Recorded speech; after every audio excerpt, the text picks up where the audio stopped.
स्वागत है आप सभी लोगों का फैक्ट यार्कर पर। आज हम बात करने वाले हैं रोहित शर्मा के पोजीशन के ऊपर। दूसरी बार हम बात करेंगे रोहित शर्मा के कप्तानी को लेकर। और तीसरा जो पॉइंट है रोहित शर्मा और शमी का जो विवाद है उस पर हम बात करेंगे। तो सबसे पहले रोहित शर्मा का पोजीशन एक बार देख लेते हैं कि वो कौन से स्लॉट पर खेलेंगे, ओपनिंग करेंगे या मिडिल ऑर्डर में बल्लेबाजी करेंगे। क्योंकि आप लोगों को पता है केएल राहुल जो कि पहले मैच में उनको ओपनिंग मिला और ओपनिंग में ही और रन बहुत अच्छे बना दिए। क्योंकि उनको ऑस्ट्रेलिया में अनुभव था तो उनको मौका भी मिल गया, क्योंकि उससे पहले लोगों का सिरदर्द बना हुआ था कि केएल राहुल को दिया जाए या पडिक्कल को दिया जाए। तो केएल राहुल को इसलिए मौका मिल गया क्योंकि रोहित शर्मा इंडिया में थे। रोहित शर्मा इंडिया में होने के नाते सुमन गिल को चोट भी लग गया। सुमन गिल को चोट लगा तो पडिक्कल को वन डाउन खिलाया गया, क्योंकि अगर सुमन गिल को चोट नहीं लगता तो सुमन गिल वन डाउन खेलते तो पडिक्कल को ओपनिंग मिल जाता।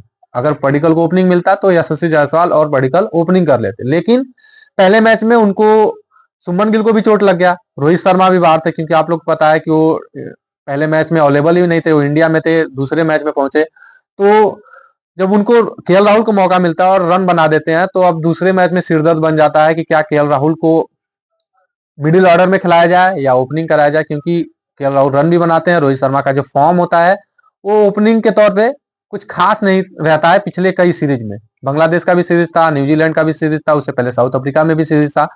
तो कहीं भी उनका जो खराब फॉर्म जो था जारी था, इसलिए देखा गया कि हो सकता है रोहित शर्मा मिडिल ऑर्डर में बल्लेबाजी करें तो रन भी बनाए, क्योंकि उनका जो करियर का शुरुआत हुआ था तो मिडिल ऑर्डर में ही हुआ था। तो लोगों को लगा, टीम मैनेजमेंट को भी लगा कि शायद रोहित शर्मा यहाँ पे अगर फिट बैठते हैं तो केएल राहुल से ही ओपनिंग कराया जाए, बाकी रोहित शर्मा को मिडिल ऑर्डर में बल्लेबाजी कराया जाए और हो सकता है रोहित शर्मा बढ़िया करें। तो जब रोहित शर्मा दूसरे मैच में आते हैं, वापसी करते हैं, तो टीम मैनेजमेंट, रोहित शर्मा खुद कप्तान और आप लोगों को पता है गौतम गंभीर कोच, ये सब लोग मिलकर बैठ के बातें करते हैं और डिसाइड करते हैं कि केएल राहुल से ही ओपनिंग कराया जाए और रोहित शर्मा को मिडिल ऑर्डर में खिलाया जाए। रोहित शर्मा इस चीज पर एग्री करते हैं और रोहित शर्मा दूसरे मैच में वो अब मिडिल ऑर्डर में बल्लेबाजी करते हैं। क्योंकि मिडिल ऑर्डर में बल्लेबाजी करते हैं तो रोहित शर्मा का भी जो फॉर्म है वो या तो ओपनिंग करें या तो मिडिल ऑर्डर में बल्लेबाजी करें, रन नहीं बन पा रहा है। ये सबको पता है, रोहित शर्मा से आज के डेट में रन नहीं बन पा रहे हैं। रोहित शर्मा के साथ साथ विराट कोहली का भी रन नहीं बन पा रहा है। लेकिन रोहित शर्मा आज जो टॉपिक है वो रोहित शर्मा के ऊपर ही रहेगा। विराट कोहली आज एक भी कुछ भी बात नहीं करेंगे हम लोग विराट कोहली के बारे में। आज हम बात करेंगे बस रोहित शर्मा को लेकर। रोहित शर्मा और शमी जो विवाद है उस पर भी बात करेंगे। तो रोहित शर्मा इस मैच में पहले इनिंग में 3 बनाते हैं, दूसरे इनिंग में भी कुछ खास नहीं कर पाते हैं। तो दोनों इनिंग में जब रन नहीं बनते हैं तो उसके बाद टीम इंडिया पहला मैच बहुत ही आसानी से जीती थी, ऑस्ट्रेलिया को रौंद दी थी। और दूसरे मैच में सेम उल्टा होता है और मात्र जब दूसरे मैच में जब इंडिया की पहले बल्लेबाजी करती है तो 150 पे ऑल आउट हो जाती है। उसके बाद दूसरी इनिंग में भी कुछ खास नहीं कर पाती, 174 पे ऑल आउट हो जाती है। तो अब जो एक कयास लगता है कि केएल राहुल जो कि दूसरे मैच में जब ओपनिंग करते हैं तो उनसे रन तो बनते नहीं है।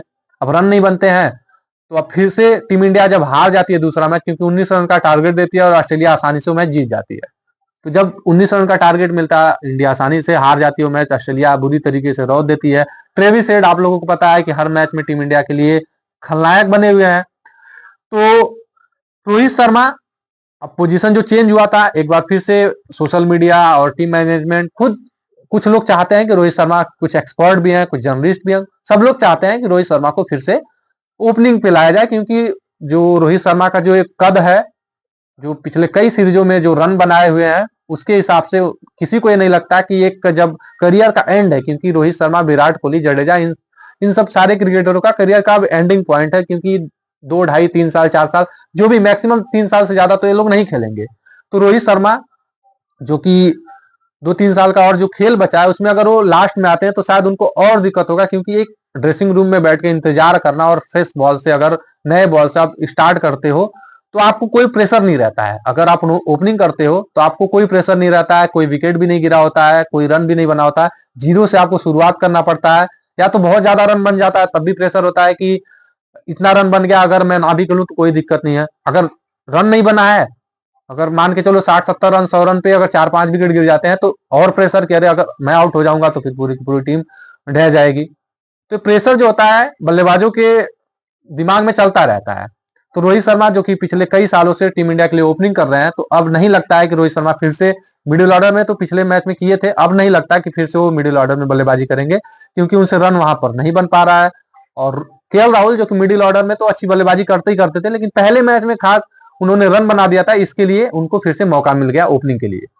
तो अब रोहित शर्मा, अब देखा जाएगा कि क्या होगा, ओपनिंग करेंगे या नहीं करेंगे, क्योंकि अगर वो ओपनिंग नहीं करते हैं तो फिर से केएल राहुल को ही मौका मिलेगा। अगर केएल राहुल को मौका मिलेगा तो रोहित शर्मा का फिर से वही दिक्कत की मिडिल ऑर्डर में आएंगे, रन नहीं बनेगा, फिर से विवाद होगा। अब दूसरी बात, जो कि ये तो खैर ओपनिंग का स्लॉट था और सबको पता है कि पहले मैच में जो हुआ है उसके बाद दूसरे मैच में टीम इंडिया की हार हुई है। अब तीसरे मैच में फिर से रोहित शर्मा को ओपनिंग ही करना होगा, क्योंकि अगर ओपनिंग नहीं करते तो उनके पास कोई विकल्प नहीं बचता है, क्योंकि वो उतना देर तक वो अपने आप को रोक नहीं सकते हैं कि हम इतना देर तक रुके और फिर जब मेरी बल्लेबाजी आए तो मैं करूं, क्योंकि एक दशक से जो बल्लेबाज ओपनिंग कर रहा है T20 टेस्ट क्रिकेट और वनडे क्रिकेट में, वो अचानक से आप उसको कहोगे कि आप मिडिल ऑर्डर में बल्लेबाजी करो तो नहीं हो पाएगा। सब लोग केएल राहुल नहीं है, ये सबको पता है। तो रोहित शर्मा इस मैच में हो सकता है ओपनिंग करे। अब हम बात करेंगे रोहित शर्मा के कप्तानी को लेकर, क्योंकि कप्तानी को लेकर बहुत ज्यादा चर्चाएं चल रही है। तो रोहित शर्मा 2013 में आईपीएल के कप्तान बने थे मुंबई इंडियंस के, और पहली बार में ही उन्होंने आईपीएल का कप्तानी करते हुए पहली बार ही ट्रॉफी जीत गए थे। पहली बार कप्तानी करते हुए ट्रॉफी जीत गए थे, उसके बाद कप्तानी करते करते 4-5 ट्रॉफी आईपीएल का भी जीत गए। उस बीच विराट कोहली को भी कप्तानी मिली थी, विराट कोहली अपने मौके का फायदा नहीं उठा पाए। फिर से रोहित शर्मा, जो कि उनको 5-5 ट्रॉफी का एक फायदा हुआ कि टीम इंडिया की भी कप्तानी मिली 2021 में, और उन्होंने उस कप्तानी का बखूबी फायदा भी उठाया। बहुत सारे जो ट्रॉफी है उसमें फाइनल में भी पहुंचाए टीम इंडिया को, जैसे WTC का फाइनल था, उसके बाद 2022 का सेमीफाइनल था, उसके अलावा 2023 का वर्ल्ड कप का फाइनल था 50 ओवर का, उसके बाद 2024 में T20 वर्ल्ड कप का जो फाइनल था वहां भी पहुंचे भी और जीते भी। तो रोहित शर्मा का जो कप्तानी का रिकॉर्ड है वो अच्छा है। लेकिन बात है टेस्ट क्रिकेट का, क्योंकि टेस्ट क्रिकेट में रोहित शर्मा से जो एक कप्तानी के लिए देखा जा रहा है कि कप्तानी वो करें और रन बनाए और टीम को लीड करें और जिताए भी, वो रोहित शर्मा की कप्तानी में वो चीज जो एक आग होता है विराट कोहली की कप्तानी में जो दिख रहा था वो चीज नहीं दिख रहा है, ये सबको पता है। लेकिन सबका अलग अलग अंदाज होता है। तो हो सकता है कि अगर ये सीरीज रोहित शर्मा अगर इस सीरीज हार जाते हैं तो रोहित शर्मा खुद कह दें कि अब मेरे से कप्तानी नहीं होगी, अब किसी और कैप्टन को आप लोग देख लो, क्योंकि कोई भी एक समय होता है, समय के साथ साथ सबको एक डिसीजन लेना होता है। तो रोहित शर्मा हो सकता है कि इस सीरीज के बाद अगर सीरीज जीत जाते हैं तो WTC का फाइनल भी खेलेंगे, लेकिन अगर हार जाते हैं तो हो सकता है उनको कुछ कड़ा डिसीजन लेना पड़ेगा, क्योंकि अगर वो डिसीजन नहीं लेते हैं तो भाई बीसीसीआई, सबको पता है बीसीसीआई कभी किसी का नहीं हुई है। कभी सौरव गांगुली के साथ हुआ, फिर द्रविड़ के साथ हुआ, सचिन के साथ हुआ, धोनी के साथ हुआ, लास्ट में विराट कोहली के साथ भी हुआ, हार्दिक पांड्या के साथ हो गया। हार्दिक पांड्या ने कुछ भी गलत नहीं किया था, उनको ये कहकर के कप्तानी से हटा दिया गया क्योंकि आप हमेशा फिट नहीं रहते हो, तो हमें एक फिट क्रिकेटर चाहिए, जो एक खिलाड़ी चाहिए जो हमेशा फिट रहे, टीम इंडिया के लिए हमेशा लीड करे। तो इसलिए सूर्य कुमार यादव को कप्तानी मिल गई, हार्दिक पांड्या को बाहर कर दिया गया। तो कोई भी परमानेंट नहीं है। रोहित शर्मा फिर से हो सकता है कि कप्तानी अगर जीत जाते हैं तो वेल एंड गुड, अगर नहीं जीतते हैं तो उनको भी कप्तानी से हटा दिया जाएगा, ये तो कंफर्म है। अभी आप लोगों को नहीं पता होगा, क्योंकि आप लोग को लगता होगा अरे एक सीरीज हार जाने से कुछ नहीं होगा, लेकिन ये जो हवा है बहुत तेज बदलती है। जब मैं देखा करता था क्रिकेट, जब आज से 4-5 साल पहले, जब 2019 तक विराट कोहली कप्तान थे, तो मुझे लगता ही नहीं था कि 2023 2025 से पहले विराट कोहली कप्तानी उनको हटाया जाएगा, क्योंकि विराट कोहली रन भी बना रहे थे और कप्तानी के तौर पे हर एक सीरीज में रन भी बनाने के साथ साथ टीम इंडिया जीत भी रही थी। तो लग ही नहीं रहा था कि विराट कोहली कप्तानी से हटाए जाएंगे, लेकिन उनको भी कप्तानी से हटाया गया। एक समय था, विराट कोहली का दौर था कि विराट कोहली बीसीसीआई से जो कहते थे वो होता था।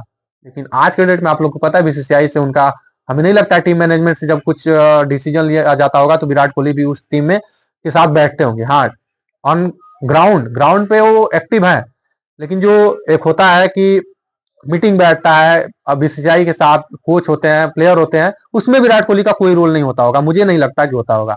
वैसे ही रोहित शर्मा अगर कुछ होता है, अगर वो कप्तानी से हटा दिए जाते हैं, तो हमें नहीं लगता फिर रोहित शर्मा को उतना जो रिस्पेक्ट मिल रहा है इस टाइम मिलेगा आगे भी। तो रोहित शर्मा अगर जीत जाते हैं तो ठीक है, ठीक नहीं जीतते हैं तो फिर तो दिक्कत है। तो हो सकता है कि रोहित शर्मा को कप्तानी से भी हाथ धोना बैठ जाए। आज आप लोगों को मैं फिर से बोल रहा हूं कि आज आप लोगों को थोड़ा सा अजीब लग रहा होगा कि रोहित शर्मा के साथ ऐसा नहीं होगा, लेकिन भाई हर एक क्रिकेटर के साथ हुआ है, हर एक खिलाड़ी के साथ हुआ है, तो रोहित शर्मा के साथ भी होगा ही होगा। अब हम बात करते हैं लास्ट जो पॉइंट था, शमी और रोहित शर्मा के बीच जो मतभेद। तो ये कब खबर फैली कब नहीं खबर फैली ये तो किसी को नहीं पता है, लेकिन ये बात 8-10 महीना पहले, साल भर पहले की बात है कि शमी और रोहित शर्मा के बीच कुछ भी ठीक नहीं है, विवाद है। रोहित शर्मा नहीं चाहते हैं कि शमी को खिलाया जाए, लेकिन अगर रोहित शर्मा नहीं चाहते होंगे फिर भी उनको खिलाना ही पड़ेगा, क्योंकि रोहित शर्मा एक कप्तान है और शमी एक बढ़िया गेंदबाज है, एक तेज गेंदबाज है, तो तेज गेंदबाज के चलते उनको खिलाया ही जाएगा। अगर अगर वो फिट होते हैं तो उनको तुरंत टीम में रखा जाएगा, क्योंकि उनके पास एक लाइन लेंथ है, उनके पास स्पीड है, सब कुछ है, और उन्होंने फॉर्म में और ऑस्ट्रेलिया में जाके विकेट भी लिया है, इंडिया में विकेट लिया है, ऑस्ट्रेलिया में भी विकेट लिया है। तो जो हवाएं चल रही है कि शमी और रोहित शर्मा के बीच कुछ भी ठीक नहीं है, वो भले ही ठीक ना हो, अभी तो किसी को पता नहीं है, लेकिन चर्चाएं चलती रहती है। कभी रोहित शर्मा विराट कोहली होता है, कभी रोहित शर्मा हार्दिक पांड्या होता है, कभी रोहित शर्मा शमी हो रहा है, तो ये चीजें चलती रहती है। लेकिन ये कब तक चलेगा, कब क्या सही है क्या गलत है किसी को नहीं पता है, किसी को जानने की जरूरत भी नहीं होनी चाहिए, क्योंकि ये आपस की मामला है, वो लोग अपने में खुद ही समझ जाएंगे। समझने के साथ साथ वो लोग खुद भी डिसीजन भी ले सकते हैं। अब हम लास्ट बात करते हैं, जो 14 तारीख को मैच होने वाला है, जो आप लोगों को पता है कि गाबा में होगा। गाबा में, जो कि 2021 में टीम इंडिया जीती थी, वहां पे कमेंट्री हुआ था जिसमें बोला गया था टूटा है गाबा का घमंड और टीम इंडिया ये मैच जीत चुकी है और सीरीज भी जीत चुकी है। पहली बार गाबा में टीम इंडिया जीती थी, तो फिर से गाबा में अगर टीम इंडिया जीतती है तो लगातार दूसरा मैच जीत जाएगी। उसके अलावा दूसरा जीत के साथ साथ उस सीरीज में भी 2-1 से आगे हो जाएगी। लेकिन इसके लिए बहुत मेहनत करना पड़ेगा रोहित शर्मा और पूरे उनके कंपनी को, पूरी अपनी टीम को बहुत मेहनत करना पड़ेगा, क्योंकि अगर ये मैच अगर टीम इंडिया हारती है तो रोहित शर्मा के ऊपर बहुत ज्यादा, आप लोग बिलीव नहीं करोगे, रोहित शर्मा के ऊपर बहुत ज्यादा गुस्सा फूटने वाला है बीसीसीआई का। क्योंकि अगर एक टीम इंडिया ये वाला मैच अगर हार गई तो 2-1 से ऑलरेडी सीरीज में पीछे हो जाएगी, डब्ल्यूटीसी के फाइनल से भी बाहर हो जाएगी। डब्ल्यूटीसी के फाइनल के साथ साथ उनके कप्तानी में एक टी20 को छोड़ दिया जाए तो कुछ भी ठीक नहीं हुआ है। तो रोहित शर्मा को दिक्कत ही दिक्कत है।